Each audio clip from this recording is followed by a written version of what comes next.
Good afternoon, everyone, and welcome to Pearl Harbor. On behalf of the National Park Service, this press conference is being held at the Pearl Harbor Visitor Center. It's from here the tours depart that take guests to the memorial and return them. This is also the place where Pacific Historic Parks has its association, which runs the bookstore, and the Association of the Missouri, the USS Bowfin, and the Pacific Aviation Museum. Before you, I have three Pearl Harbor survivors, and respectively, we will introduce them so that you can get their names down, and then we'll begin the questions at the end. And I'm going to allow them to introduce themselves. So that's how the press conference will work. I have 4 questions, and if we can get through those questions in enough time, there'll be an additional follow-up question that we can take. First of all, Michael, will you introduce yourself? My name is Michael Mickey Gage.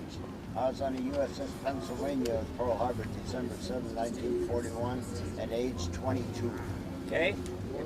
Stuart Hedley, aboard the USS West Virginia, Seaman First Class, Battle Station, Turret 3. And your age at the time? At age of time, 20-year-old brat that grew up overnight. Jack Holder. I was a PBY flight engineer based on Fort Allen, 19 years old. And how, 19 at the time? 19 at the time. And what squadron were you in? BP-23. BP-23. All right, gentlemen, I'm going to start off the questions, and I'll go from right here where Michael is all the way down. So I'll allow you to finish that, and then we'll move on to the next gentleman. Michael, when you think of Pearl Harbor and you're sitting alone, what's that most vivid memory that comes to mind? Wow, we're at war. We didn't know about this. We talked about it, but we didn't really think it'd be happening because we were so strong. We didn't think nobody would dare attack us, and they did. Where were you at that moment? I was on the battleship Pennsylvania there in the living compartment in my football uniform as we were scheduled to play the USS Arizona for free football championship that day. We were doing a little scrimmaging with the pads on, and at that time I was in the living compartment right inside of where the propellers are. When did you realize the attack was coming from the Japanese? I had a phone call over the sound power phone there. And one of the fellows says, Japanese attacking Pearl Harbor. I says, oh, come on, quit talking about it like that. We'd have been talking about it, but we didn't think it happened. About that time, the ship shuttered there. Some of the people close to the gun saw what was going on. They started shooting before the rest of the people on the ship knew what was going on. About that time, battle stations went. All hands man your battle station. I didn't have time to change clothes. I was in my football uniform, ready to leave the ship to get ready for that game with the USS Arizona that day. Now that is a vivid memory. Stu, your vivid memory, when you sit alone and you think about Pearl Harbor, what comes to mind? All the men that gave their lives. Hold on. We'll wait till the helicopter goes out. And Stu, can you please look this way so we can see your face as you answer? Thank you. The sun affects my eyes and I don't want to Okay, sneeze. that's fine. Oh, the nosebleed. That's fine. Let me know The when thing you... that comes to my mind is the 2,000 some odd sailors that gave their lives that morning so that you and I can have the freedom that we have right now. Now, Stu, when did you realize what was happening? What did you see and how did you feel? At about 6:45, I was in the quartermaster's shack down on the bottom deck in the stern of the ship when the word went out over the loudspeaker, away, fire, and rescue party. The officer of the deck saw the fire over on Fort Island, but didn't realize we were under attack. But I made a beeline to get to my locker, put my hat on my head, and as I did, I got kicked right in the seat of the pants by a first-class boatswain. Hicks, get to your battle station on the double. This is the real thing. I went out on top side. Planes were diving from every direction. And I saw Lieutenant Commander White, our pilot, underneath the gun tub, firing away with his .45. I dove under there with him. And I thought, what kind of a war is this? And I didn't ask any questions. I'm a seaman. He's a lieutenant commander. And he said, son, where's your battle station? I pointed up to turret 3. Get up there as fast as you can. As I was going up the port ladder, here come a Japanese torpedo plane down the port side. I could see the pilot, the co-pilot, and radioman laughing like everything. Got inside the turret. Only 2 of us manned the right gun, a fellow by name McCausland and myself. We later learned that the left gun had 11 men in it. There should have been 12 in each side. So Stu, going back, when you think about that moment, that just singular moment, what is that moment? War is upon us. Okay.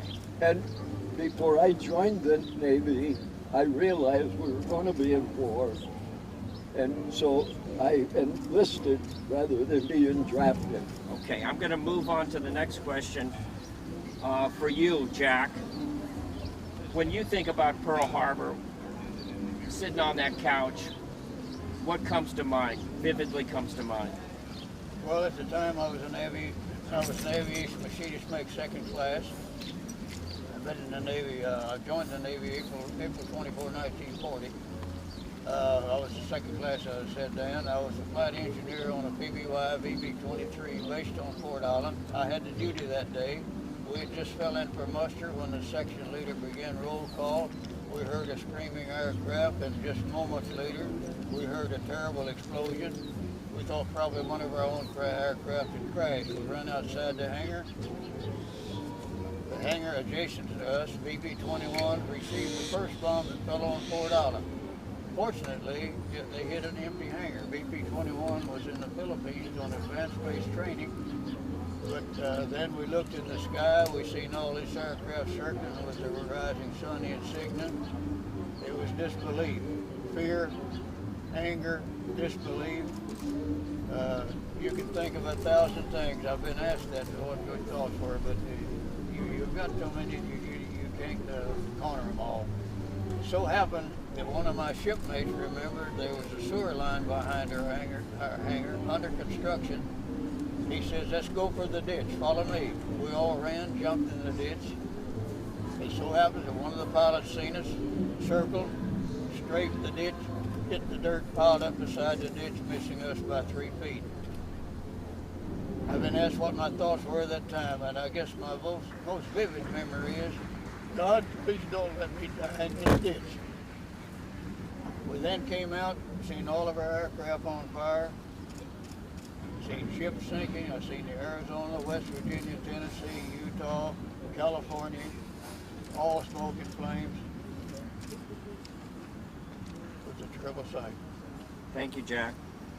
The next question for you, we'll start again with you, Michael. What is going through your mind this 75th anniversary, this week that you visit the site of the attack? So many of our people that I knew passed away. In fact, one of my neighbors lived about 100 yards down the street. I played football against her. He went to high school together there, and I found out later that he was on the USS Arizona at that time. But this time we would do what we were trained to do. We'd have training there during the week before Pearl Harbor.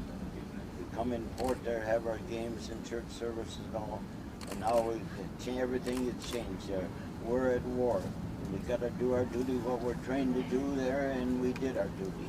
But what do you think about when you walk around the site of the attack now 75 years later? What are you looking for? How are you feeling?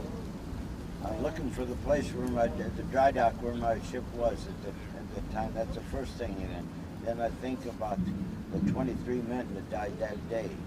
Some of the people I personally knew that it happened there, and we thought it would not happen, it could not happen there, but it did happen there, and we had to do something about it, and we did do it. Okay, thank you. Stu, when you walk around this battlefield, Oahu, because it's not only Pearl Harbor, but it's the airfields as well, what comes to mind? How do you feel about coming back to Pearl Harbor?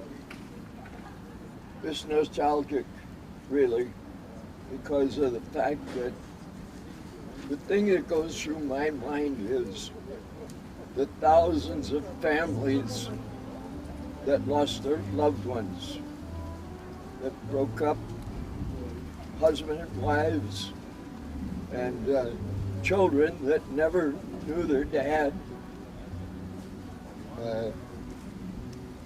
It's sort of a sad situation, but the whole idea is we're here to keep a remembrance of what happened that day so it doesn't happen again. Thanks, Stu. Jack, when you walk around this place and maybe go to Ford Island or something and you see this site again after 75 years, how do you feel about that? Well, it's a relief, it's a healing action, and it's just seeing my shipmates here, all of these shipmates that I never knew before, people that were on different ships, different locations. It's a revelation to me to meet all these fine shipmates, and it's, as I said, it's a healing. When I walk around my hangar, I see my hangar 54 on Ford Island. I remember the whole thing. Does it come alive for you? It's come alive. I'll never forget it.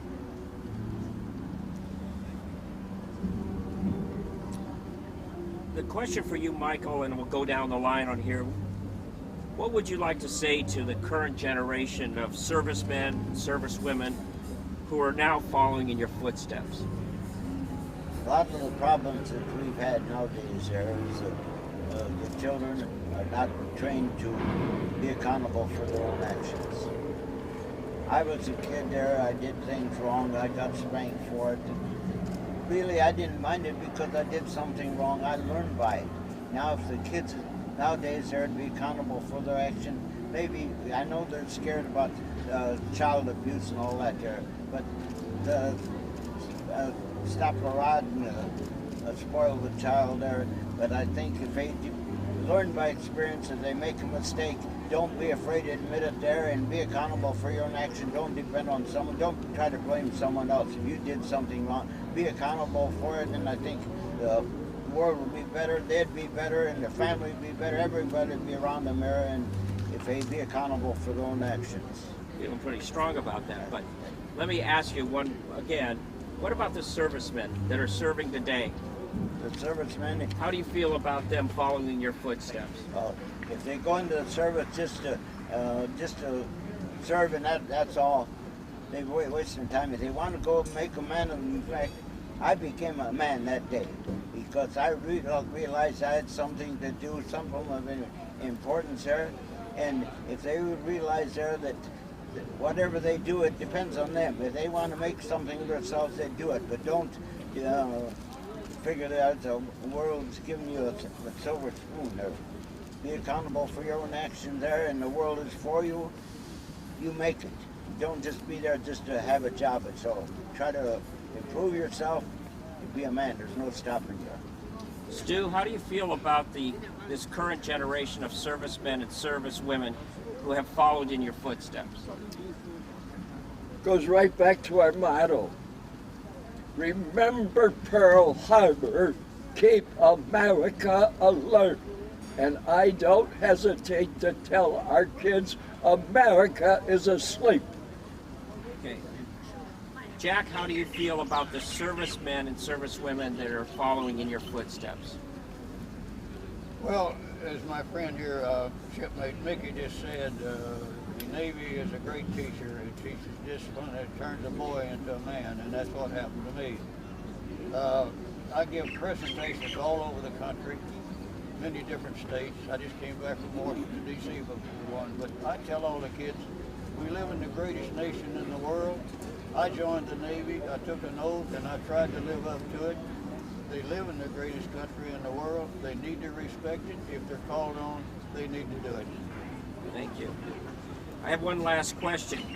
We learned today that that Prime Minister Abe and the President will be meeting at the end of the month and be going to the USS Arizona Memorial to pay their respects. I'd like to know what your reaction is to this historic meeting. Michael, first for you. Japan was our enemy once there. Now they're one of our good friends there. To me, it's like a football game with any sport there. Your enemy's on the field there. Maybe you'll go out and suffer together. You can't change what happened there. Think about the future. If we can be friends with them, and the more friends that we have, the better the world will be, the better our country will be. This is the best country it is. They don't like this country, I'll help them move to another country. Michael, I'm glad you have an opinion. Stu, I want to repeat the question. I wanted to know how you feel about the President, Obama, and Prime Minister Abe meeting together to go to the USS Arizona Memorial. Sad.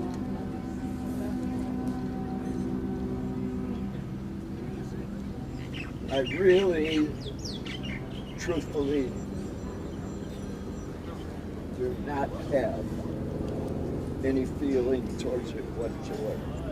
Okay. Jack, the President is going to meet with from Prime Minister Abe from Japan, and they're going together for a meeting and reconciliation on the USS Arizona Memorial. How do you feel about that? Well, my first thought is I wish the Premier from Japan would be meeting with Donald Trump.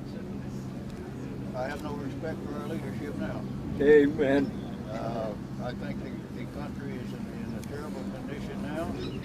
As I once said a while ago, we live in the greatest nation in the world, and it has the potential to returning to that, but not under this leadership. We've got to have more control. I've talked to so many people, so many military people that relates what has failed, and I'm very disappointed. Okay. We have room for a few follow-up questions. Anybody have one? Okay, if not, would like to thank our survivors of Pearl Harbor for being here and being candid during this discussion, and we all wish you well. Thank you very much. I'd like to make one follow-up statement, if I may. Okay. I'm not only a Pearl Harbor survivor, I was in the second aircraft to spot the Japanese fleet coming to Midway. I then went to Guadalcanal, flew 48 missions over Guadalcanal and the Solomon Islands, transferred to San Diego, went through training in the B-24 Liberator, went to Dunksville, Devonshire, England, flew 56 missions of anti-submarine patrol over the English Channel, sunk one submarine at Midway, sunk one in the English Channel. Thank you. Thank you very much. And I, as a civilian, thank you so much for your service. It makes me really honor you because I have the freedoms that I have because of the work and the dedication you did for this country. And I'm greatly indebted to your bravery. I'm a public speaker. I speak to schools, clubs, colleges, anyone that listens to me there. Especially the kids. The kids are learning very little in the history books about any war. Some of them don't even know when the war was. Some of them don't know who we're fighting there. So I try to give them a little history lesson. And the kids are paying attention, and that's a good. If the kids are paying attention instead of sleeping or looking out the window there, that means I'm getting across a little bit. I'm proud that I can talk to the kids and give them a little history lesson. Thank you. Okay, we have to cut it. I have National Park Service Rangers that are over here, and it's time to end. They have a commitment, these survivors. Thank you. Edward Stone, Okay. Syracuse, New York. Can you just kind of tell me what it feels like to be here? Well, I've been here, I guess this is my 12th time, and to see some of my old buddies I've been with before, you know, and it's just great. I brought my youngest son and daughter with me this time. They've never been to Hawaii. I want to make a good vacation for them. Oh, I bet. So how's it feel kind of connecting with all your old friends every year? What do you mean? How does it feel? Just like, how does it make you feel? Just coming here, visiting, seeing all the people, everything? It's great. It's great. There's Timmy Davis there, just getting hugged by that gal. He's the president of the Greatest Generation Foundation that took me twice here for the 70th and the 73rd anniversary. And hey, Tim, we'll see you tomorrow night at the banquet. Yes, sir. Okay. All right.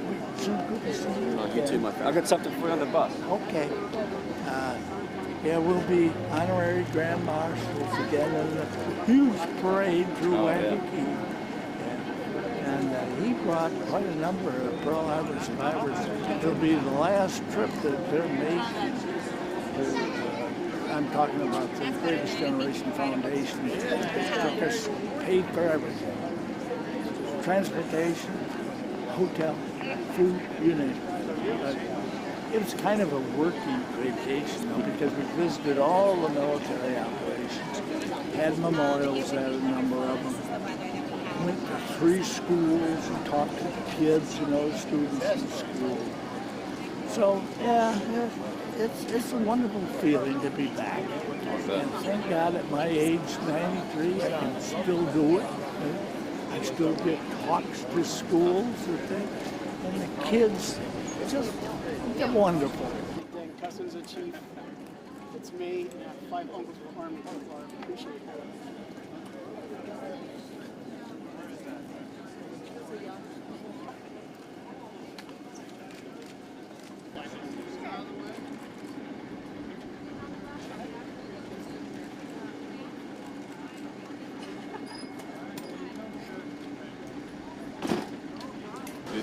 Right?